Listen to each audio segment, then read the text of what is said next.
Welcome to Pegwarmers. I'm Kevin. I'm Chris. And we're here to talk about toys. We've got Chris from Comic Tropes here. Thank you very much for having me, Kevin. I appreciate it. I'm so excited to have you here. Dude, you know that because I talk to you, I watch your show all the time. I think Pegwarmers is fantastic. It's so funny how some of the groups of people that kind of run in the same circles. Like we both watch each other's show. We see each other on Hooded Cobra Commanders live streams. Like I love little community of people that have been involved in Cobra Convergence over the years and things like that. And exactly. So it's super cool to have you on. Thank you. So the first topic is new to the collection. Okay. What do you have that's new? Should I? I think you should. Okay. So I have two G.I. Joe classified figures that just came in. I just got the Python Patrol Bat and the Tiger Force Outback. Same. We didn't discuss that ahead of time. No. That's what we were both bringing. That's funny. That's so funny. No, I've got a little bit more than that, actually. So the one weird thing about the bat, and I don't know whether it's going to happen or not. Like, I ordered these from Big Bad Toy Store. Same. But Target had a bunch of the bats at one point, and I had ordered more of them.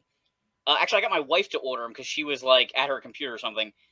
But I haven't heard anything about them, and I'm worried they've canceled the order. So I'm still trying to find out if I'm going to have an army of them or just the one. Interesting. I also collect G.I. Joe Classified. The fun of it would be to be able to find it in a Target or a Walmart. But that's not super realistic. They've obviously had production issues. In just less than 2 weeks, I've actually gotten 9 G.I. Joe Classified orders all came in. Wow. So it's not just those two for me.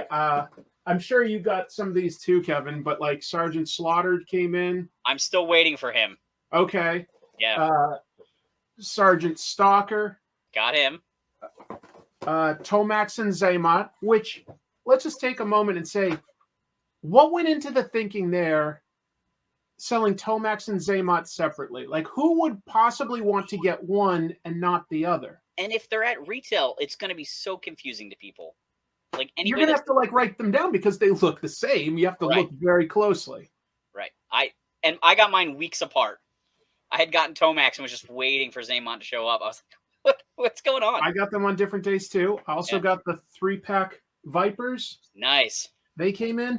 And then here's the fun of what happens when you're not buying it in person in retail. When you're putting these orders in on Hasbro Pulse and Big Bad Toy Store, you start to forget which ones you've ordered and which ones you haven't. So I did not intend to do this. I got 2 of the Snake Eyes and Timbers. That's a good one to have, I guess. I'm sure that I've got a friend that for some reason didn't pick this up yet that I can like basically sell it at cost to them. Yeah. I'm positive because I do have a few friends and we sort of help each other out. But that's what happens with ordering these toys online is I don't keep a spreadsheet. I trust my brain to remember, okay, you ordered 8 figures in the last 5 months, but no, I made a mistake. I get so goofed up too because I collect multiple lines. So then it's like, did I get the newest wave of Power Rangers Lightning Collection? I know I ordered classifieds. Did I get the Super 7 Ultimates for this or that? Like it's a lot to keep track of when you pre-order stuff that's coming in a year. Yeah. Exactly. Yeah, there's quite a bit of wait time for the production. And our main topic is also something that has like a lot of wait time. And I think back, and as a kid, I don't know if I was pushing out schoolwork to remember this. How did I possibly keep track of all the Transformers and G.I. Joes that I both had and still needed? I don't know. How did I remember all of their names? I don't know, but I did. My parents would give me so much guff about the fact that I was terrible at my times tables, but I could name every G.I. Joe. You could hold up the gun. I'd know who it was, like who it went to. And I would be like 7 times 7. And I'm like, 49. So yeah, it's funny. Amazing what your brain can do when you're like motivated. Exactly. And also you have just less stuff to kind of keep track of as a kid. So like that, that's probably true too. Interested in something, you just kind of know everything about it. Yeah, the more interested you are in something, you're right. The more you know it. Like, growing up, I wasn't always interested in every aspect of, say, history classes in school. And now as an adult, if I can choose the time period and I can read about the War of the Roses or the sinking of the USS Indianapolis or something, all of a sudden now I find history interesting. So Right. it's all about how it's presented, I suppose. Our next segment is news, and you were kind enough to supply us with several topics to talk about there. Yeah, sure. I just thought we could go back and forth on this. First of all, did you know that there was a Toy Hall of Fame? I did. If anyone did, I knew it would be you. I didn't know this. Okay. They inducted 3 toys into the Toy Hall of Fame this year. Okay. Light Bright. My stepson just got one for his 5th birthday, so we have the new style Light Bright in the house, actually. What makes it new? It doesn't have the big light bulb in the back, so it's much flatter because it's like LED now. Oh. And it just seems a little bit. I don't know if there's like foam or something behind the black plate that you put the pegs in, but it doesn't quite let the light through all those holes if you decide not to put the paper down first. Okay. Like an old Light Bright, if you run out of those black sheets, yeah, you really can't use it because the light's just coming through every hole as That's white. great. But this one has like a foam or something behind it that the light still comes through when the pegs go in. Huh. But it looks black without the paper, like the whole thing. So it's kind of neat. You can just make iconic toy. I certainly loved it when I was very little because you got to be creative. Mm-hmm. The second one, just no brand, just the top, a spinning top.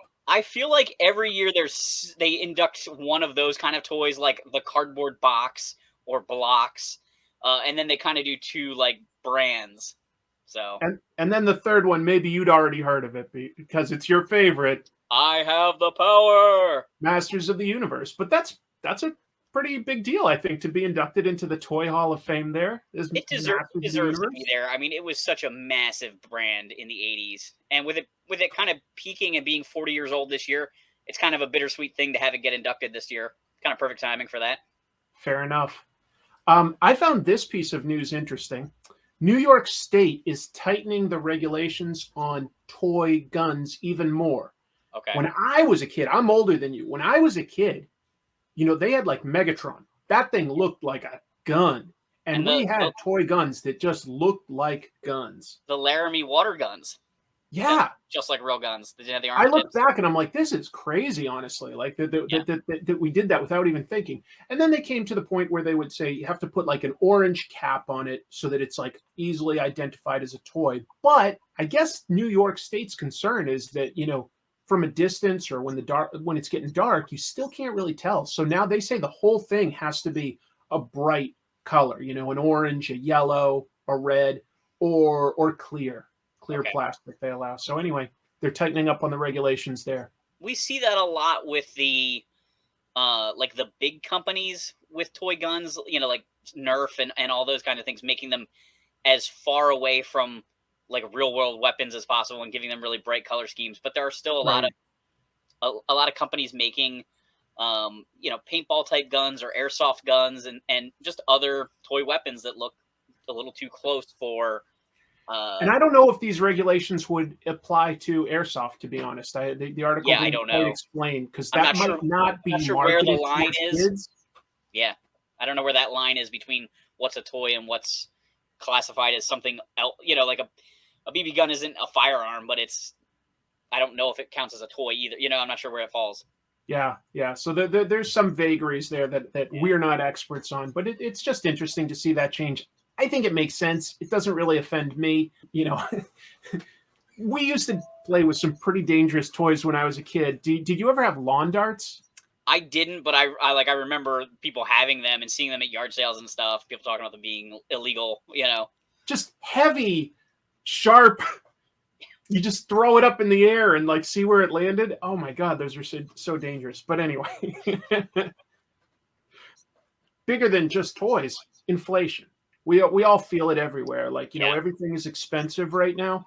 So a lot of the toy manufacturers this year, what they're trying to do to still sell well during this Christmas season is they're focusing on like micro versions of their toys so that they can have a big toy line that's under $10, especially with dolls. You know, a lot Okay. of like stuff aimed at primarily girls.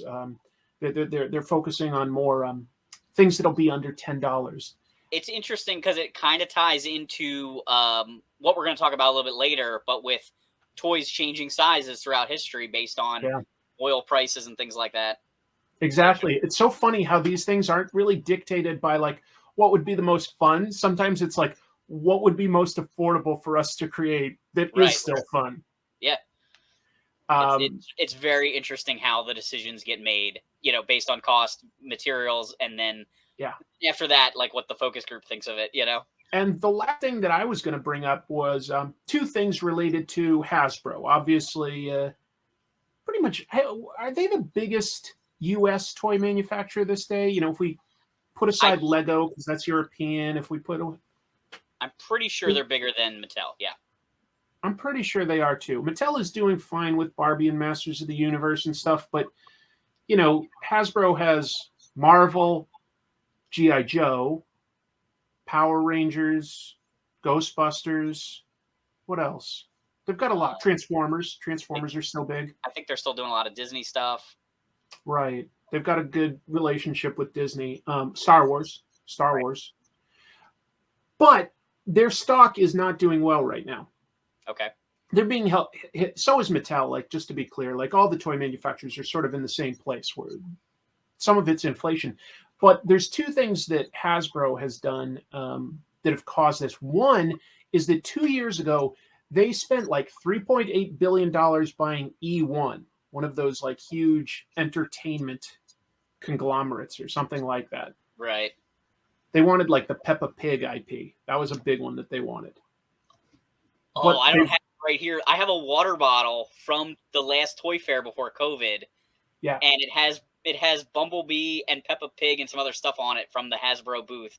Yeah, they made a really big deal about how they own Peppa Pig. And it is a big deal, and they plan on keeping the IP, but they've realized that like they way overspent and over-leveraged themselves because that came with like, you know, like a music division and like movie division. And I guess they probably thought, hey, we're going to do like the Marvel thing of like making our own movies. And it just didn't really happen. Honestly, probably bad timing too, because they got it right as the pandemic was starting. Yeah.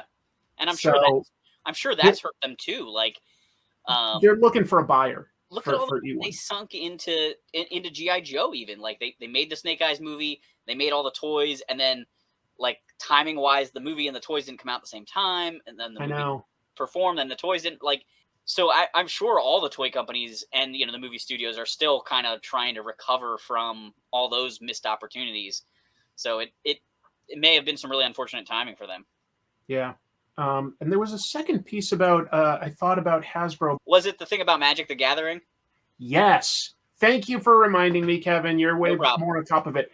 That was the other thing, is analysts are saying part of why Hasbro isn't doing so well is that they have overprinted Magic the Gathering. Not exactly a toy, but games are related to toys. Yeah. And it's part of Hasbro.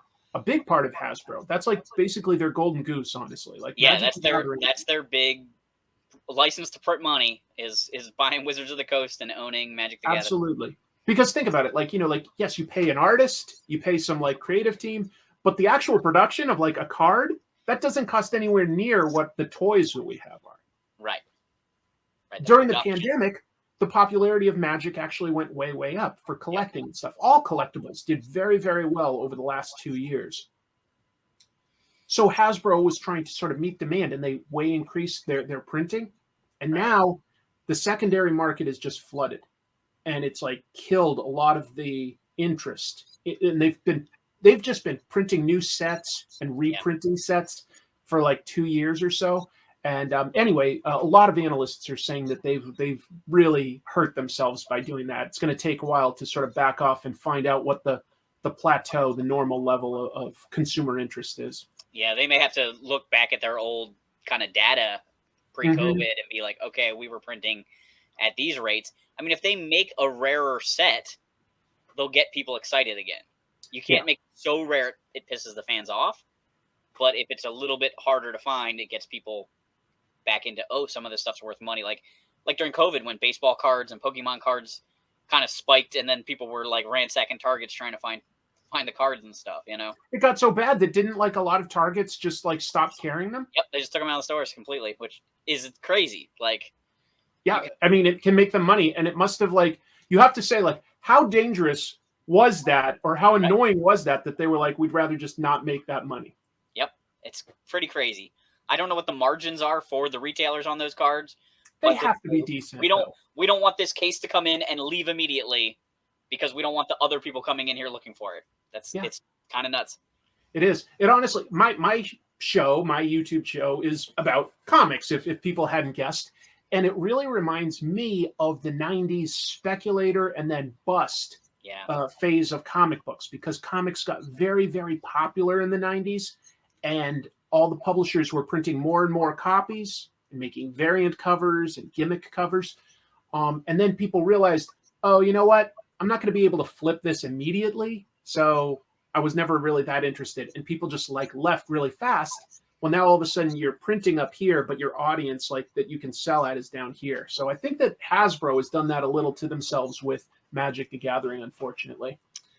Yeah, it's funny how, you know, that is cyclical, just like the changing scales for production. Like you want to try and meet demand. You don't want to leave money on the table, as they say, but then you can overshoot it and hurt yourself in the long run. So they got to find that balance. Segway King there, talking about like the scale of different toys and stuff. And so our episode today, and I mean, it's no secret because you guys saw the thumbnail, but we're going to talk about Hot Toys because Chris is a Hot Toys fan. I am.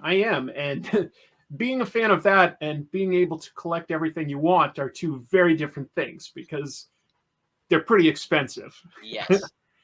I think that they're worth it, but yeah, they are a 12-inch figure, and I know you put together a little bit of the history about that scale. Yeah, so 12-inch action figures have been around for a long time, and I just kind of wanted to introduce the concept of it and kind of go through the history a little bit as a segue into it. That's so great. Barbie was super popular for Mattel, and Hasbro, being their big competitor, looked at it and said, okay, they've cornered girls at 12-inch. How can we copy that for boys? And instead of making a fashion doll, they made a military man. They knew they couldn't sell dolls to boys, so they came up with the term action figure, which, you know, that's the first place it ever existed was G.I. Joe in 1963. Yeah. And they made dozens of outfits and dozens of pieces of equipment. And the concept was really you owned one figure and lots of stuff for it, which is just funny later in the G.I. Joe history how they sort of flipped that idea. Absolutely. But I mean, just a lot of interesting history there with the fact that it was a doll and they were like, how can we call it something else? And just the term action figure is so standard for like you and I. Yeah. But what a genius marketing term. Yep. I mean, whoever thought of that? It's like the Uncola and some of these other weird terms that have been created in industry to set something apart from what it really is, you know? Iconic. So then, you know, that introduced kind of that 12-inch scale, and we saw other companies try and do similar things. So this is an example from a line called Best of the West by the Marx Company. This line had lots of plastic accessories, but no soft goods. So there wasn't cloth clothing like there was with G.I. Joe. They kind of moved away from the doll. Yeah. And then we saw Kenner really pick it up in the 70s, the $6 Million Man. They introduced action features, which I don't know whether Kenner was first with that or like G.I. Joe having the Kung Fu grip. I'm not sure exactly when all this came out, but the $6 Million Man had like a little sight thing through his eye, and he had like a plate that could be removed from his arm to show a sticker underneath. And so just some little gimmicks built into the figure. And that was also when licensing things really started to take off in the 70s. And then we get to Star Wars, which is like the toy that built toy lines. I mean, it changed everything, making movies super profitable by the ancillary merchandise. And did you watch that new TV show about the history of toys? I forget the title of it right now. The one on the History Channel, I have not seen. Yeah, I know about it, but I haven't seen it First episode is about Star Wars. It's yet. very Okay, similar to The Toys That Made Us on right. Netflix, but it is pretty enjoyable. And the Star Wars, it's just an amazing story of like what could have been for so many companies that didn't see the opportunity. It turned it down. I Yeah. actually have a couple of the 12-inch Star Wars guys. Look at that. So this is Darth Vader. And he's actually a little bit taller than 12 inches because they scaled the figures to each other. So Luke is 12 inches. Vader and Chewbacca are a little taller. Oh, that's clever. So he has a cloth cape and he has a lightsaber accessory. Some of the characters had full outfits, like Luke and Han Solo. And then I also have Boba Fett here. And the cool thing about Boba Fett is they recycled the $6 Million Man's gimmick, and he has a little hole in the back that lets you look through his rangefinder. No kidding. So it's so funny that they, once you have a good idea, you just keep using it, Right. So that's I don't have Boba Fett's like tassels in his backpack and stuff, but what kind of articulation is on those? So they have shoulders and elbow joints. The wrists don't move, but the hands are a little rubbery to kind of give them some grip. And then they have, I thought they have hip joints, but they don't move real far. It's a pretty short range of motion, and then a little bit of motion at the knee. It's mostly the shoulder and elbow joints. They do have swivel heads. So it's better than a Barbie, but I don't think it's quite as good as a G.I. Joe, the 12-inch G.I. Joes, for posability there. Interesting. And of course, Kenner's really took off in the market with the 3 3/4 inch, but they did try the 12-inch for the first movie and the second movie. They did not make any Return of the Jedi characters in the 12-inch scale. All right, then we had Rom the Space Knight. So again, we have a electronic toy. We're really kind of building more features into these toys. He's not a really action-packed action figure. He doesn't move a whole lot, but he does have a cool electronic gimmick. I thought I had it handy. I've got ROM #1 somewhere in this spinner rack is all, but yeah, ROM is so funny because that's an example of a toy that was interesting and stuff, but I think most people definitely remember the comic book because it way outlived it. ROM didn't have any other villains or sidekicks or anything like that. It was all created for the comic book by Bill Mantlo through Marvel. Right. I mean, he just created a whole universe for the character to exist in based on one single figure that you could kind of program to make a few sound effects. Then in the 70s, we started seeing late 70s, we started seeing some of the toys shrink down to about 8 inches. Mattel made Big Jim, some of the Mego. There were some 12-inch Megos, but a lot of their superheroes came out in 8 inches, and eventually G.I. Joe shrank to 8 inches. And was that due to like the cost of oil and stuff like that goes into plastics? Yeah, it was during the OPEC situation in the 70s where there were gas shortages, right? And they couldn't sell the 12-inch figures at the same price, and so they had to decide: do we raise the price or do we shrink the toy? And kind of looking at it as well, if we can't keep raising the price, we should just shrink the toy and go from there. And Mego was so huge in the 70s that it's kind of weird to realize they're really not the same company or that they're not still around in the same form right now, just due to a couple business decisions over the years. Like for its time, things like that Spider-Man and the other like superhero figures were very, very popular. For sure. Yeah, super popular and interesting because they're superhero costumes translate so well into hard plastic toys, but they chose to do the cloth outfits on. I know. Interesting choice. We had a couple of small toy lines, kind of like ROM, but in the mid '80s we had The Visitors by LJN. Yep. Based on the TV show. We had some other standalone toys like Mr. T by Galoob. So it is interesting that after they started shrinking some of them, some toy lines were still being done in the 12-inch, but it tends to be these like kind of one-offs versus like a whole range. Right. Yeah, interesting that wasn't like A-Team. It's Mr. T. It's Mr. T. And I think Galoob had the license for the A-Team at the same I time. think they did, because I think that they have smaller figures of them. I know I've seen them at toy shows. I've never Yeah, looked super close. they did them in a couple different scales. Yeah. And then in the mid 90s was kind of when we finally saw 12-inch really try to come back in a big way. Mm-hmm. Hasbro had acquired the Star Wars license through buying Kenner, and Power of the Force 2 and G.I. Joe, the Hall of Fame line came out. And so we saw a pretty big push for 12-inch. And I think that in reality that they were targeting the sort of adult collector audience that was starting to form, really. Yeah. Era. I think you're right. I think that was an early attempt to get the adult collector that had grown up with those things. Yes.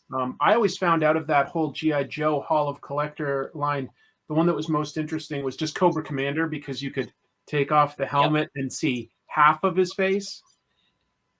It's very interesting because you have some very important masked characters in that line. You have Cobra Commander, Destro, and Snake Eyes, all that have removable masks. Destro is the only one where you really get to see his face. They did skirt around it with Cobra Commander and Snake Eyes a bit. I actually have the Snake Eyes from that line here. Still Yeah. in the box. Not my favorite version of Snake Eyes, but definitely not my least favorite either. Right in the middle. Right. Well, it's so funny how they did, all these figures based on the versions of that era. Yeah. Not Stalker version 1, not Duke version 1. Cobra Commander is probably the most recognizable original costume style there. Yeah, that's so interesting. Like toys, you can get away with masks. It looks super cool. Some of our favorite figures out of like G.I. Joe would be, Destro, Vipers, things like that. Doesn't translate perfectly once you try to do it as live action, even a cartoon, because you lose a lot of that expressiveness. It gets tricky. I mean, look at Destro in the 80s cartoon. They just made his mouth move because there would have been so many scenes where two characters were talking to each other without mouths. If Destro didn't move his mouth and Cobra Commander's talking to him with the helmet, you just have these two guys talking to each other without any expression. Yeah. If you mute it, all of a sudden you realize that those voice actors, was it Burgard and Anthony Burgard and Chris Latta? I think I'm remembering Arthur Burgard and Chris Latta. Yep, amazing.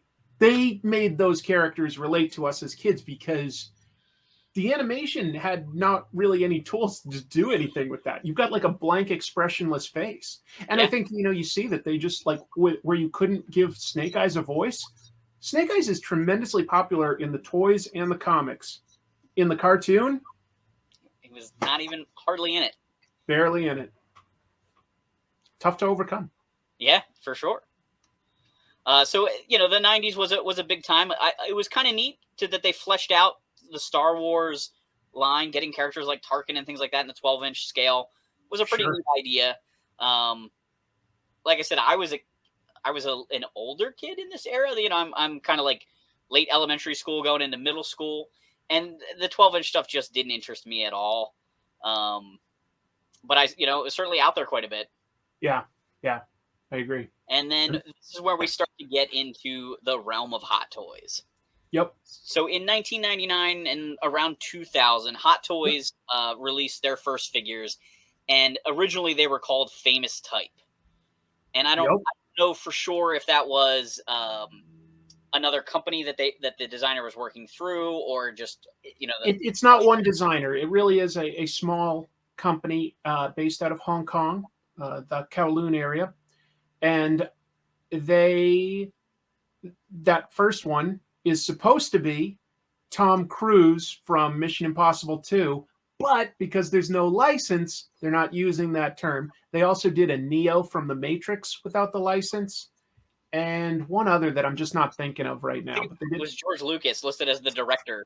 Yes, you're right. That's exactly who it is. And it's just funny because, of course, they went on to get the Star Wars license, and they went on to get all these other licenses like The Matrix, Predator, Alien, Star Wars, I already said, Marvel, DC. Yeah. I kind of love that they did an unlicensed Tom Cruise, because Tom Cruise really doesn't let his likeness out. There are not many Tom Cruise figures. And Mission Nope. Impossible might be the movie that's had, kind of the most, because there was actually like a figure line for that movie. They don't look anything like Tom Cruise. Nope. And there was also this Hot Toys figure. It's like that Dennis Nedry figure out of the Jurassic Park line. Like, you're just like, wait, who is this supposed to be? It's just a guy. Yeah. What's interesting is your images there. I know the history of Hot Toys decently well, and I'd seen the one that we see on the left, that black and white box that says Famous Type. I'd never seen the other one that actually has the Hot Toys logo on it. So that must have been right around 2000, because 2000 was when they started using that branding, Hot Toys. Okay. Yeah, I found both of these images online, and I don't know. I mean, it's possible it's a custom box. It's always hard when you're just kind of Googling things. Sure. But I thought it was very interesting to see this figure, this very early figure, in both style packaging. Mm-hmm. Then they sort of shifted over to doing a lot of the highly detailed military figures, which I think makes sense for adult collectors if you're not spending money on licenses, because military stuff kind of has always had a large adult collector following. And I mean, maybe you have to pay the military for licensing their uniforms, but it's still not the same as like a movie property and actor likeness and things like that. These are where Hot Toys really started to sell very well. They had their own toy store in the Mongkok area of Kowloon. It's still there. It's called Toy Hunter or Toy Hunters. I forget exactly which one.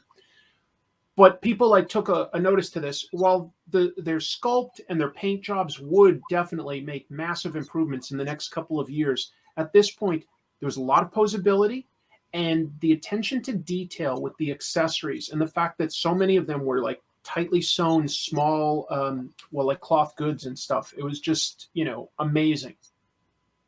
Yeah, that's definitely. I mean, that's what Hot Toys are known for, is the real fine detail and things like that. And if you look at any of the toys, you can definitely see that progression. They started off above kids' toys, but they just kept climbing to even more detailed. Very ambitious as far as toys go, because they eventually got to the point, we're here like 2003. At this point, the stuff that we're looking at, the sculpt is as good as like our high-end statues here, but it's still completely posable. Like every single joint is posable.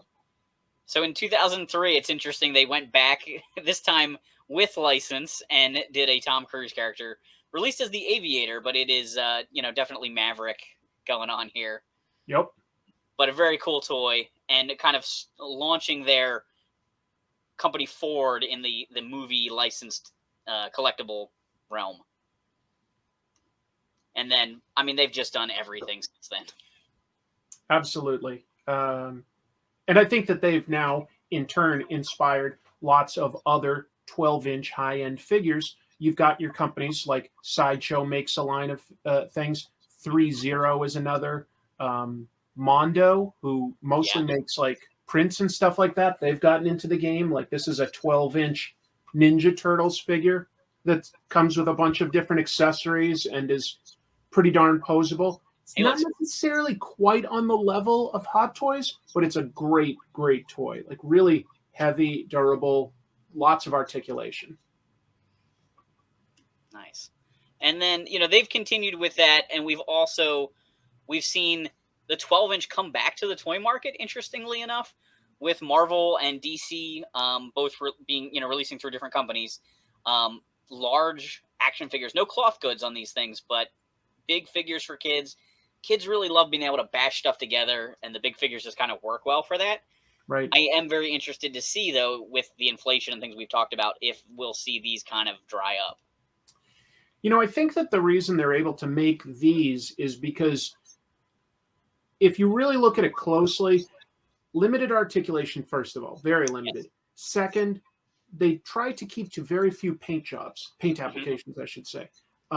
There's not usually, it's colorful, but there's usually only something like maybe 5 or 6 paint applications. They're very clever with where they decide to pull out detail. Yeah, I think it's always funny to see, like the Marvel ones. We have a whole bunch of them here at my house. My stepsons have them. At different eras of them making the molds, they've had different articulation levels. So we have Spider-Man who can put their arms out to the side, and we have Spider-Mans that can only do this. Yeah. And it just depends at what point they're making the mold, but they reuse them.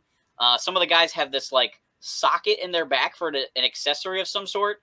Oh, And they sell the figures, but you can't buy whatever that thing is that plugs in there anymore. But they still use those molds, so that you just get a random Black Panther with this socket in his back. I started getting into Hot Toys somewhere around 2011. Okay. Could have been as late as 2012, but I'm pretty sure it was 2011 because the first one that I decided to get was from Iron Man 2, which was a 2010 movie. And I was just enamored with the overall look of this. And I have to admit, like now I look back and this is especially good looking because it's very easy to make metal look good compared to body and cloth and everything, but incredibly posable. Like, you know, like also like double knee joints and stuff like that, you know, like rocker ankles, even on the back, you know, there's like all sorts of extra detail that you would never see on most things, like, you know, back flaps that open up and there's super fine mesh detail here. It's just amazing. I don't remember where the button is on this because it's been so many years since I've pulled this out of its box, but this thing lights up. And of course, I don't know how well we can see the likeness there. I mean, it looks good That's from here. Robert Downey Jr., right? Yeah. And of course, the head can pop off and I can put on the Iron Man head. You've got like a ton of extra hands. Like this one's a fist. This one's, you know, open so that you can blast a repulsor ray. And that's typical of Hot Toys. Most Hot Toys will come with a few different outfit type things, a lot of different hands, usually more than one head so that you get more than one expression. But just looking at the level of detail on there, I was enamored with that. And so that was my first one. It's a good one to pick for a first one. I mean, it's definitely, you know, the different Iron Man suits are very iconic and eye-catching to have on a shelf. And those movies, like, I don't, 10 years later, it's hard to think about how amazing those first couple Marvel movies were now that we're separated. I look back and I'm glad I made this decision back then. Is I decided I would get one of each main character in the Marvel movies there, as compared to one of every Iron Man, because Hot Toys went bonkers on this stuff. Like every year they release a couple because he's had like about 60 armors. Yeah. Some you only glimpse in the background, or like in Iron Man 3, you know, they're just all flying around in the sky. But they have made all of them. It's crazy how many there are. I mean, it's good for the toy companies, you know, to have those extra. I mean, and Star Wars sort of started that trend. Like, new movie, new costume for each hero, so we can sell you a new figure. You know? Exactly. So, you know, there are a lot of different Iron Mans, but also like Captain America and Thor have a different outfit in each movie, and they get a new Hot Toys figure. And I've sort of said, you know what? I'll get the first one, and then I'll sort of be good because that's a lot of characters. And I knew it was going to go for a while, and that if I was going to try to collect this, I had to put limits in place. We all make our own rules for our collections. Like that one was like, I don't know, 200 or so, right? Okay. But then you've got something like the Hulk that's like about 400. I've got like Thanos that's like about 400. And just look at how they keep that in scale. He's so huge. That's amazing. Huge. Because Iron Man's already a pretty tall guy. And then what they've done on this is so clever. They have full articulation under here for like the elbow and stuff like that. But it's covered with this thin rubber so that there's no seams right here. It's not quite as posable as all of them, but it's still posable. And that's super interesting because I was just thinking about that with the Wonder Woman picture I had on screen. I was like, oh yeah, well, you know, look at how great she looks, and that's a costume that doesn't hide articulation joints at all. No, let me look on the back of one of these boxes, because one interesting thing about the presentation of the Hot Toys figures is that they list credits on the back for the people that are creating it. So if you're a fan, you can actually even try to follow certain painters or sculptors that you like. I'm just reaching out to a box over here off screen. That's awesome. That's really cool because I think in the world of comics, you know, where you live and the world of toys where I live, for a very long time, people didn't get the credit they deserved for the work they did. And I we're know. finally getting to that point where, like, we're recognizing the people that design the characters and name the characters and do all the legwork in the background. It doesn't hurt anybody to know who did that. It doesn't take anything away from the company that owns it to You let used you to know. have to get like these obscure sort of guides, like say Mark Belomo's guide to G.I. Joe, to learn that, oh, there's a guy named Ron Rudat that Right. sculpts these things. But they put the credits right on the back of the box for each of them. And this was an early one overall. Like, you know, like, as I said, like it was around like 2011 or so. And the name I keep seeing on these is J.C. Hong, who I think at this point is one of like the creative leads for the whole company overall. Okay. Now, the Hulk one is so big, it sort of has its own credits on like this flap inside. Gotcha. And I'm just looking. Okay, so yeah, by this point, J.C. Hong is listed as just the head painter, Then they've got like a head sculptor, Kim Hyun. And then they've got a body sculptor, Joseph Tsang, and all sorts of other things like accessories supervisors, costume product designer, package designers. Isn't that amazing? It's great. I mean, it's insane how much legwork people like Carson from 3D Joe's is putting into trying to document who sculpted which G.I. Joes and things like that. And it's just so nice that, like, give the people credit. Let them have that. You know, they deserve it for the work they put in. I think that when you're paying as much as you are for these figures, people want the credit a little bit more potentially. That might be a part of it. Well, and they're probably trying to attract talent from other places too. They very well could, because I've heard that they've started attracting a lot of talent from South Korea, actually. Because keep in mind, this is a Hong Kong company. But it goes as far as, like, this is an example of Doctor Strange, like the packaging, right? Yeah. You don't just slide it out of here. What you do is you, like, rotate the Doctor Strange symbol to be able to open the front, and then they've always got a nice presentation. That's some great package design right there. I couldn't grab everything, but another really amazing one was the Heath Ledger Joker that they did for Dark Knight Returns, or The Dark Knight, excuse me. Dark Knight. Always thinking in comic book terms over here. Yeah. That's a beautiful one. That is a beautiful figure.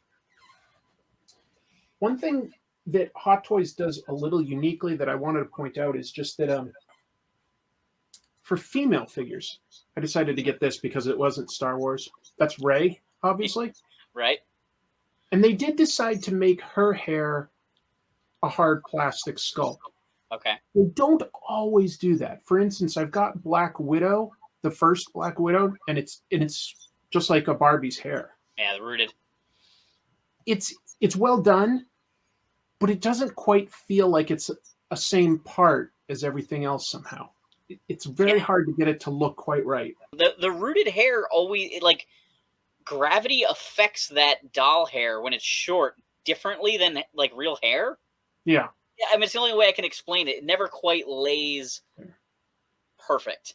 Like, it always, sticks out a little too far before it curls down and things like that. It's very hard to get that doll hair to look just right. And like you were saying, if the guys have sculpted hair, what's the difference between Thor's hair being sculpted and Black Widow's being rooted? It's both long hair. Exactly. So I wonder what goes into those decisions to a degree, but it's hard. But you can obviously see that, like, each of these things is technically removable, but if you remove it, good luck getting it back exactly the right way. So I don't typically mess with that myself. Right. But if you wanted to pose these a certain way with certain accessories, you can do it, and that's pretty amazing. They all have different presentations. So this is like the interior box for Rey, and you've just got this sort of slip case cover. And if I pull that up, this stuff all kind of wants to fall out if I'm holding it at an angle. Yeah. But inside, we've got things like a lightsaber. We've got her staff. I'm going to try to hold this down and see if I can show it to the camera. Hold on. Yeah, I think I can do it. So we've got, like, all the hands at the bottom. We've got BB-8 up there. Over on this side, we've got, like, various, like, pouches and headgear, like, like her goggles, things like Yeah. that. Oh, her goggles are up here, her binoculars, her laser pistol. So They you can really pack in a lot of the like scene specific details for these kind of figures. exactly. And one cool thing about Hot Toys, with me talking about it to you, Kevin, is I've actually been able to go to their store in Hong Kong twice. That's awesome. You were telling me about that, and I was like, oh, I didn't even know that like you could. I didn't know you could go there. I mentioned before that they sort of started because they had their own store. They were a store before they made their own stuff. Okay. Toy Hunters existed first, and then they decided to make some of their own figures, that stuff you were showing of the Tom Cruise and the Right. Army figures, so that they could have some really nice high-end stuff that was exclusive to their store. And eventually they got into being able to license. Well, what they don't tell you, but you can look it up and it's not that hard, is they also have a secret, how would I call it? Like, it's a store, but it's also a bit of a museum and a gallery that they call Secret Base. And you have to know where it is, because when you go to the building, it doesn't say it on the sign or the plaques showing the elevator banks. You just have to know to go to the 20th floor of the Sino Center in Kowloon, and all of a sudden you get to see Secret Base. Thank you for that was good timing. I had my finger on the button. On the left there, you just, like, as soon as you get out of the elevator bank, there's nothing else. There's just like almost a Star Wars-esque door that's closed, and when you step up to it, it slides open. It's lit up inside. You've got like sort of a vestibule. You go through, and then all of a sudden they've got all the figures they've ever made in these glass shelves. That's really neat that they are, preserving the history of it, and also, letting people see it. We always hear about these companies that have vaults, and they have one package thing of everything, and it's neat that it's there, and it's cool that they're displaying it, letting people, even though it's not super public, it is available to the public. I guess they don't need to be, because they've got their store technically, and at this point they make their money by selling this stuff. But yeah. I forget exactly who signed those, but that was at the time that I first went, which was about 2016. They had the up to then Avengers, and most of those were signed by the actors. So at some point, cool. This stuff is put in front of the actors, like each of the actors there. Do you think they bring the people in? Do they scan them at all? Like some of the companies will scan people or at least photograph them and things like that. I've never seen anything that says that they do a 3D scan of the actors, or that's required or anything. I'm pretty sure that these are all just talented sculptors looking at lots of different stills and carefully sculpting it out of their clays and resins and stuff until it looks just right. Yeah, I mean, I'm sure Marvel is providing them with an outrageous amount of, pre-production photography and things of the costumes and the renders and stuff. But I don't think any of this is 3D scanned. And the reason I really don't is that when I look at, say, like Hulk here, he looks right, but I don't feel like I ever saw this exact expression from like a iconic moment. I think that like somebody just looked at a lot of different things and created this the same way that basically the 3D CG animators probably created it. Right. They're just using physical tools. That was just a smattering of some of the Iron Mans. As I say, there were tons. I know you were also like, well, I can't use all these pictures, Chris. I love how they made like a little diorama out of it. Looks like the Hall of Armor there. Wolverines. Yeah, it's funny to see him from basically all eras of the Fox universe there. Right. Tons of Star Wars. And I love Star Wars. I sort of made the decision early on that I was going to go with Marvel instead of Star Wars, because I've seen how crazy they can get into, like, how deep into the bench they'll get with making Star Wars characters into figures. Yes. Oh, there's one. A little bigger, but like having a good day there. Oh, that's their, like I say, it is technically a store. So they've got that like... that's like the register stand? Yeah, just the stand where you can buy this stuff. It's a really nice presentation. It is not a massive place, just to be clear. Like, these pictures may even make it, in a way, look bigger than it is.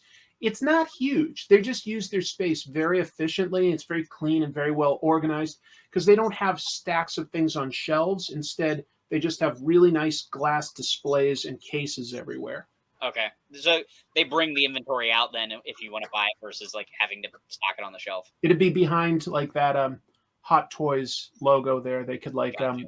go back there and get more inventory. Yeah, they also produce often some vehicles for the stuff that's really popular.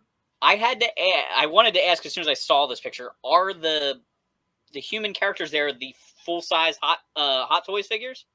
No, those are closer to like about a 6-inch at most. Okay, because I was trying to figure out how big those vehicles were. Because at first I thought maybe they were actual standard Hot Toys. I'm gonna say that Batwing is huge. Yeah, both of the Batwing and the Tumbler there are a much smaller scale, but Okay. the detail on it is incredible.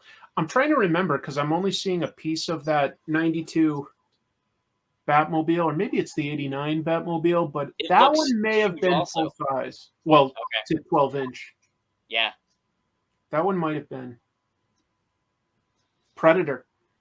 That was sort of an early license that they had, actually, was Predator, and lots and lots of variations. And that's another one where like you're gonna have trouble hiding the articulation because they don't wear a lot of clothing. You know? It's the Right. skin, exposed skin on a lot of them. Exactly. I think that they sort of tend to mask that with like, both a little bit of the armor and also like a really good paint job of just like, giving the flesh, like, patterns and stuff like that. So you can see it if you look for it, but it's not obvious. Right. Oh, there's me and my wife just going into that vestibule then. Very cool. But I So was glad any- I was able to do that twice, like 2016 and 2018, I think, were the two Okay. times I went to that Hong Kong store, and I was really glad to go. And here's the other thing. So I told you that like, there's no sign Right. of where it is. That means there's no listed hours. Oh yeah. So the very first time I went there, I went at like say noon on a Tuesday or something, just not open. Mm. I had to come back the next day. Unfortunately, they were. Okay. So I don't know how you would exactly find that out. I really don't, even to this day. But it's really cool, that area where that it's in. It's a building called the Sino Center. Right. And that area of Mongkok is full of toy stores. And a lot of it will they'll feature vintage stuff, but they'll also feature knockoff stuff. So, like nice. Lego, knockoff Lego or something, you can like find all like about 5 different knockoff brands there. That's cool. It's huge. It's just so many toys. It's really cool. The only thing I can compare it to, I've never seen anything like it. There's a place in LA called Frank and Sons. Yes, I've which heard of is Frank. like, yeah, it's almost like a Costco that's been turned into a flea market, but it effectively it's kind of like a toy. It's a massive vintage toy store that you go into. Or in Japan, there's a chain of comic book stores called Mandarake. If you go out to Nakano Broadway, which is a little further out of Tokyo, they have like almost a whole mall is got like 5 or 6 different Mandarakes that each specialize in different toys or comics. It's very cool. Now, are there any Hot Toys that you have like on pre-order that you're waiting for, you're looking forward to? Always.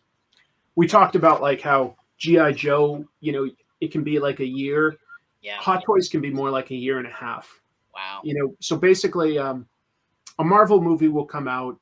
What was the last one? Wakanda Forever.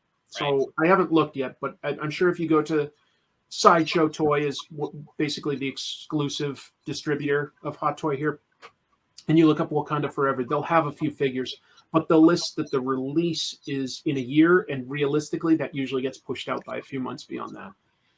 So it's pretty amazing to be selling the toy based on the popularity of the movie now, and then deliver it by the time fans have moved on to the next thing. Yeah. And so not all of them sell out, but some do. So if you really want it, it's like you've got that FOMO, that fear of missing out thing. So you have to make a decision, not like that day or that week, but you have to decide within a month or two, because some of them do sell out, even though it's like a pre-order technically, because they're only going to manufacture so many. Yeah, I'm So sure the main characters, the really popular characters, can often sell out. All right. Well, I'm so glad.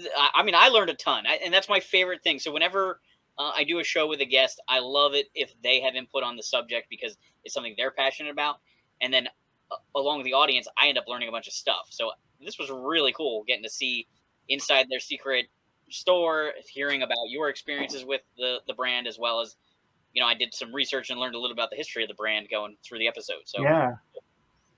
No, thank you for having me on, Kevin. I think Pegwarmers is a fantastic concept. Having you talk with people that are passionate about various toy lines. Who are the folks you always have on from that store out in Jersey? Farpoint Toy, Justin and Penelope. Yeah, they're so great. You've got lots of great guests, but they're so interesting because they have all sorts of little trivia, or they've collected unique things that not everybody gets to see. So when we started talking about maybe being on the show, I collect G.I. Joe, I collect some Ninja Turtle stuff, but I was like, well, Hot Toys, probably not many people collect Hot Toys. Yeah, it's something unique. It's like, thank you. We've done several G.I. Joe related episodes with classifieds and the vintage line already. I love that stuff. One Ninja Turtle episode so far, but this was a really great opportunity to hit like a whole nother section, sort of a different segment of the toy collecting fandom. The highly detailed cloth clothing, type figures is a whole segment of its own. Well, I love the show, and I really appreciate you having me on, because otherwise I don't really get to talk about this kind of stuff with anybody, but I know that there are other people out there that like it. So thank you. So when can we see you online? Because I know you actually have 2 different shows you do. Thank you. That's nice of you to allow me a plug. I typically put out a fully edited episode about comic book technique or history on Sunday mornings on the show channel Comic Tropes. And then I like to do a live show on Mondays at 5 p.m. Pacific, and that's on a channel called Pros and Cons. And I'm sure you know about this. Maybe not everybody does. There's an algorithm for YouTube. If you do a live show, it doesn't always get as much views as an edited episode. Right. And so if you're putting out both, YouTube gets a little confused and stops recommending your stuff to as many people. So I've set it up as 2 separate channels. Yeah, it's definitely pros and cons. A little bit of a different type of audience, because Comic Tropes is sort of like a little lesson in a short format. Yeah, and the cons is more of like a hangout, and let's talk about comics. The news of the week, basically, comic book reviews and news of the week. But yeah, I hang out and I actually get to interact with my audience, which is a total blast. And you should definitely consider doing it at some point, though. So we've actually done 1 live episode of Pegwarmers. Right. And you do the premieres, don't you? Yeah, so we normally do the premieres. So that's how I get to hang out with my audience. It's a little different though when it's actually live, and you're and the people can affect the conversation. It's definitely a different element. Yeah. So, all right, guys, thanks for hanging on the peg with us.